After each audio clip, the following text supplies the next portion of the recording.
Olá, futuro calouro!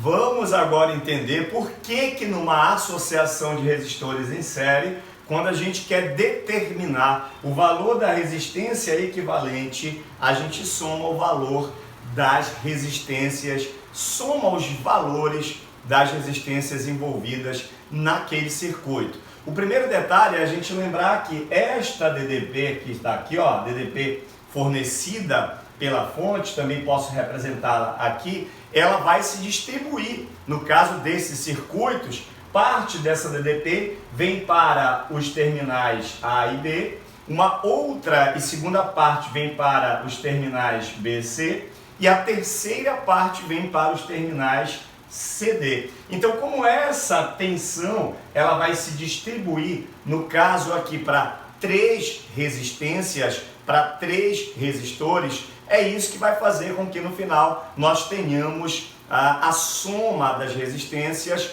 como a maneira para você obter a chamada resistência equivalente. Então, atenção, essas 3 resistências podem ser substituídas por uma só, alimentada pela mesma DDP, o lá de cima, percorrida pela mesma corrente I que vai passar nos 3 resistores.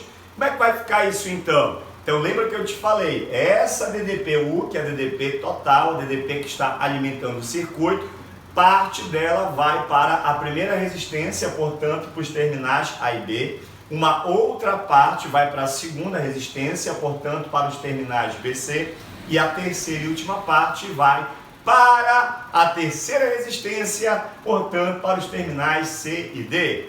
Vamos lembrar então da primeira lei de Ohm? A primeira lei de Ohm diz que nos resistores ôhmicos a DDP é proporcional à corrente. Nos resistores ôhmicos, mantida a temperatura, a DDP é proporcional à corrente. Aí surge a expressão U igual a R vezes I, ou seja, DDP é igual a resistência vezes a corrente. Portanto, a DDP total vai ser igual ao produto da resistência equivalente, que é a total, pela corrente do circuito, pela corrente total do circuito, que é a corrente I. Acontece que essa corrente I, que é a corrente total do circuito, ela é a mesma que vai passar nessas 3 resistências. Portanto, quando você for colocar DDP nos terminais AB, você vai colocar a resistência que tem lá naqueles terminais, pelo que a gente viu, a nossa resistência é a resistência R1, pela corrente I.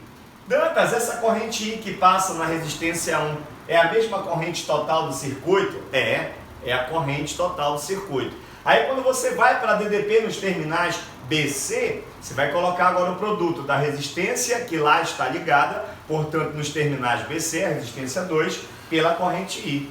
Essa corrente I é a mesma corrente total do circuito? É a corrente total do circuito. A corrente total do circuito é a corrente que passa em cada uma das resistências, em cada um dos resistores. E finalmente, a DDP nos terminais CD. A DDP nos terminais CD, que é a DDP, a tensão elétrica, na terceira resistência. Vai ser o produto da terceira resistência pela corrente I. Então é fundamental a gente lembrar que a corrente elétrica da associação, do circuito, do sistema, a corrente total, ela é a própria corrente que vai passar em cada um deles. É a mesma corrente. Então, desta feita, você mantém a resistência equivalente vezes a corrente, coloca essa corrente total em evidência, e assim que você colocá-la em evidência, você vai poder fazer a divisão de uma pela outra, vai dar 1. E o resultado é que a resistência equivalente ela é a soma das resistências de cada um desses resistores. Ora, futuro calouro, você não precisa saber essa dedução. Basta você saber que nos circuitos em que você tiver resistores em série, a resistência equivalente vai ser dada pela soma. Isso aqui é para abrir um pouquinho a mente de vocês entenderem a origem exatamente dessa história da gente somar as resistências de resistores quando eles estão em série, para que você possa obter a resistência equivalente. Então assista ao próximo vídeo que fala sobre o porquê da resistência equivalente para uma associação de resistores em paralelo, para aquela expressão que diz que o inverso da resistência equivalente é a soma dos inversos das resistências do circuito. Então assista ao próximo vídeo que você vai entender a expressão que a gente estudou com você.